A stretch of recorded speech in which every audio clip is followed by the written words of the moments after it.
Hello everyone, I'm Sal Orosz, a seminarian for the Diocese of Bridgeport, and today I have the distinct privilege of interviewing Bishop Timothy Sr. He's been a priest for 39 years and a bishop for 14. A distinguished alumnus of St. Charles Borromeo Seminary, he also holds master's degrees in social work and business administration from Boston College.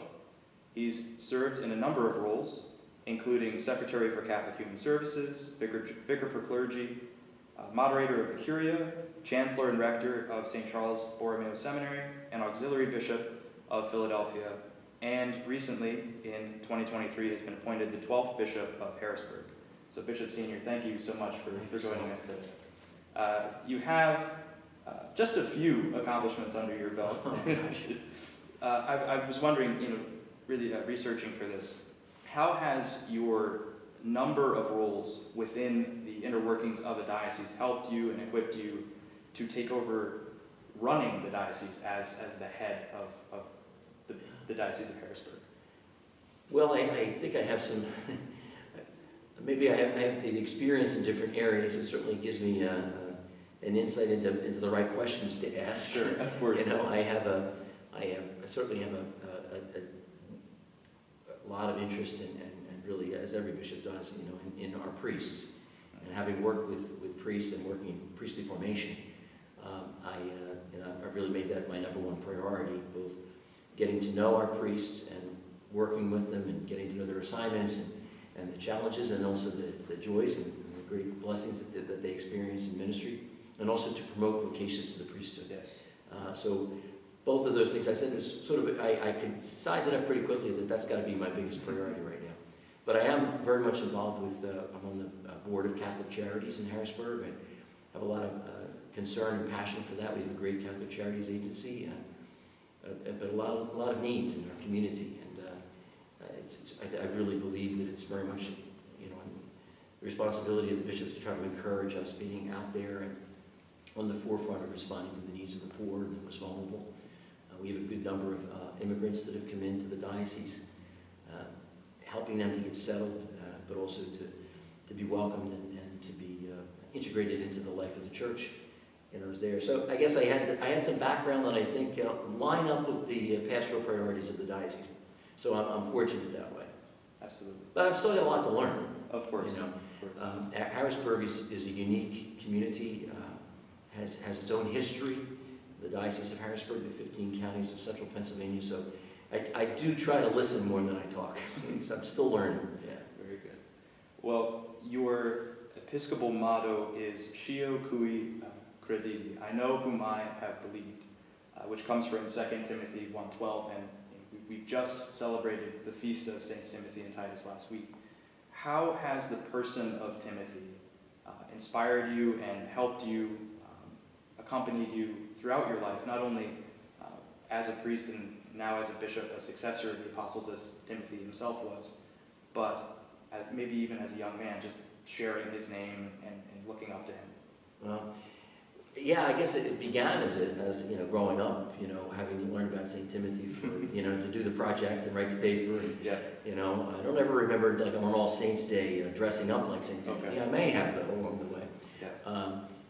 I certainly, by the time I was in the seminary, I started to read some of the passages of St. Timothy and of Paul's letters to Timothy, and hear some of those quotes that hearing it in a personal way, and I identified with them. I was the youngest in my class, youngest in my family, youngest in my high school graduating class, youngest all throughout here. So, when Paul says to Timothy, "Let no one look down on you because you're too young," I could relate to that. And then I would say, as I was approaching priesthood, the particular passage from which I took my episcopal motto really spoke to me through the years in various retreats and things. But where Paul says, "Stir into flame the gift you receive, my hands were laid upon you. Never be ashamed of the gospel. Bear your share of hardships." I always really, I just took that in a personal way. I'm sure other people do too. Then when I became a bishop, it took on a whole new meaning. And I have to say, episcopal motto was suggested to me by Cardinal Regali, who was going to be my ordained bishop, and he was the Archbishop of Philadelphia at the time. It was the morning of the announcement of my appointment. And we were at breakfast in his residence before we went down for the press conference. And he said, well, you're going to need a motto. You're going to have to pick. And I said, well, I'm known for several weeks, so I was starting to think about it a little bit. I mentioned a couple of things I was thinking of. But then he said, how about Scio Cui Credi? And of course, not being a super Latin scholar, I had to say, what's that? He said, it's the first three words in the entrance antiphon for the Feast of the Conversion of St. Paul, January 25th. Scio Cui Credi. And that wasn't helping me. But then he said, I know him in whom I have believed. And I knew it resonated with me immediately. I just knew that was it. The other thing I think that's so important too, I love that particular quote, because Paul is saying, I know Jesus. I've come to know Jesus. And it sparked a reflection in me that, especially during those days leading up to being ordained a bishop, and in so many ways since, how have I known the Lord? What do I know of him? And where have I met him? Obviously in the sacraments, of course, and in his word. But we also encounter him, in the various ministries I had. I came to know Jesus through the poor, and ministry with the poor, in a really wonderful, remarkable way, in working with priests, and caring for priests, and accompanying them. And then later on I would discover him in seminarians too. So that's where it continues to speak to me. It really does. Awesome. As I meet him in new places now. Yeah, absolutely. Earlier this year, we had the privilege of going to Harrisburg for the State March for Life. You were very hospitable to us while we were there. I was wondering, obviously, with whether you're a layperson, a seminarian, a priest, a bishop, we all have to have a concern for the church's mission of evangelization. But how have you changed your view of this, or how have you maintained what you've already known about the importance of evangelization and how that's implemented, being in the state capital, where laws are legislated, where the day-to-day of Pennsylvanians is determined, and what that looks like, especially now that, to take abortion, for example, now that it's up to the states to make such decisions. How have you perhaps changed your thoughts on that? Well, I've come to understand my role as a bishop in a different way.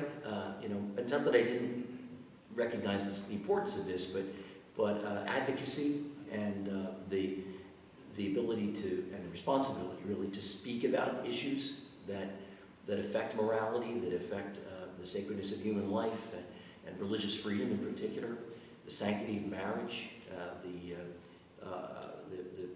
our understanding of the human person. These are the importance of educational choice. Being the bishop of a diocese, that takes on, it sort of ramps up a little bit more, and I recognize that this is not something I need to defer to my archbishop to do. As I was an auxiliary bishop for 14 years, so I let, he was the voice, and we had very strong leadership in those years, Cardinal Regali, Archbishop Shappy, of course, and now Archbishop Perez. Now it's me. Now I'm the one who's got, supposed to do that. And I really feel that that's a certain, not only responsibility, but it's kind of a mission imperative at every opportunity to do that. And it's also part of my actual responsibilities as the Bishop of Harrisburg, in particular, in this way, that as most states in the United States do, have a Catholic conference that's based in the state capital that monitors legislation and seeks to advocate on behalf of issues that are of concern to Catholics, which is a lot of issues across the whole continuum. So the Pennsylvania Catholic Conference is something that I have day-to-day responsibility for. I'm the president of the conference. Now that all of the bishops of Pennsylvania have, or the board of governors, but I'm kind of the first responder in all that. The executive director relates to me on a day-to-day basis. So, and that's, several times a week. I meet with legislators, I get out there, and I think it's important for me in this way that I understand in a renewed way, or in a more sort of more impactful way, about as a bishop I need to be out there. I need to be advocating. I need to be encouraging our people around those issues that are important. So it works its way into my preaching. And it's a delicate balance because I don't want to become political. I don't want to participate or aid and abet the polarization that's here. Yeah. But I also feel an obligation to advocate on behalf of the unborn and to lay the issues out there. And that as from our 2,000 years of history of moral teaching and the revelation of God ultimately, that I got to do that. I can't be quiet. Absolutely. And I think we can tend to be, too. We've been through some tough times in the church. And Harrisburg's no different. We were in bankruptcy a few years ago. The Pennsylvania Grand Jury Report in 2018 was very, very difficult in my diocese. And there's a tendency to kind of want to be like a turtle in a shell, I get that image sometimes, and I think we can't be that way. We certainly have had our tragic situations, no question about that, but the gospel has to be proclaimed. And the evil spirit wins out when we just get quiet and hunker down. Absolutely. Well, you mentioned earlier about with your episcopal motto and living that out, finding Jesus in all these different areas, and again the beauty of goodness eventually triumphing over the evil that is present in our world, and how we get that in glimpses, and how the Lord humbles himself to work through us. I was wondering, do you have any stories of you seeing how God was using you in a particular moment and not only seeing Jesus in the other person, but that he was asking you or showing Jesus to the other person through yourself? Since I went to Harrisburg, you're thinking? Since you went to Harrisburg and your priesthood. Well, it's funny you mention that because something comes to mind right away. I visited one of the state prisons that's in the Diocese of Harrisburg before Christmas. It was December the 13th, the Feast of St. Lucy. SCI Cole Township. It's up in the northern part of our diocese in Northumberland County. And I had never visited a prison to celebrate Mass and to pray with the inmates, the prisoners there. I visited individuals in prison, but I've had that experience, but it can be very intimidating. This was the first time I was coming in to celebrate the Mass and to meet with some of the men who had asked it. A couple of them had written to me. There's a chaplain there, an Immaculate Heart sister, who's really wonderful, does incredible work there. So I was kind of prepped, but still, when you come to a prison, it's a prison, and those doors close behind you, and you feel a little nervousness that builds up, and what am I going to? I'm reworking my homily as I'm walking down the hallways and seeing the guards and everything. I'm thinking like, oh boy, how am I going to approach this?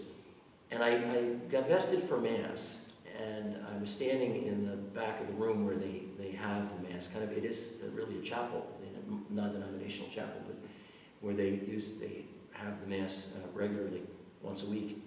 And as the men started coming in, I had a very powerful experience of the presence of Christ. And I was completely caught off guard.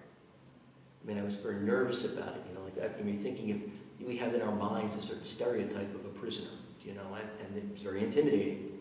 And they're not there because they did good things, I understand that this is the truth.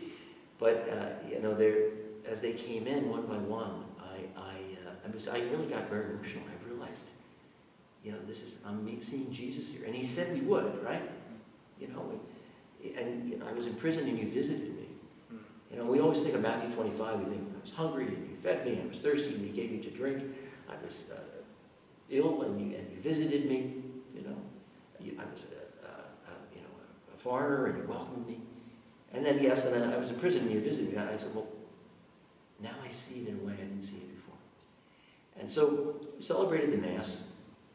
And afterwards, a number of the men came up to me one by one to speak with me, just different kinds of things, ask for a blessing, ask me for pray for an intention.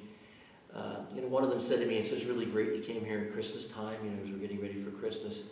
He said, Bishop, because a lot of times we get forgotten. We get forgotten by our families. We really feel like we're forgotten. Our families and friends, we're cut off. And he said that your presence here, just reminds us that maybe we're not as forgotten as we think we are. And then with that, the last guy in line said to me, "Bishop, we heard you play the piano." Now, they had a music group, which was very good. They're talented men. There were 2 keyboards, there was guitar, bass, drums. They sang beautifully together. It was really quite impressive, actually. Well rehearsed. And they said to me, I said, "Yeah, I play the piano." He said, "Well, how about you give us a song?" And of course, I wasn't going to say, no, I got to go. I got to get going. So I just knew I had to do that, And we sat down. I sat down. Then a couple of them joined me. And we did about a half an hour, 45 minutes of Christmas carols. Wow. I have to say, I was choking back tears because it was so beautiful in a way. I absolutely knew I was doing the right thing at the right time. God gives you that glimpse every once in a while, and that was certainly it. And it was a very, very special moment. Wow. Of course, I did White Christmas, which you would remember from St. George. Yes. Wow. What a great story. Thank you so much, Bishop. Yeah. For your time, for your leadership, for your service here at the seminary, your service to the church. It's been a great pleasure to be able to sit down with you once more and to talk with you. Well, thank you, Sal. It's great to see you all again. I'm appreciating my visit today, and I look forward to the future, a bright future for St. Charles, that's for sure. Absolutely. Thank you, everyone, for watching. We'll see you soon.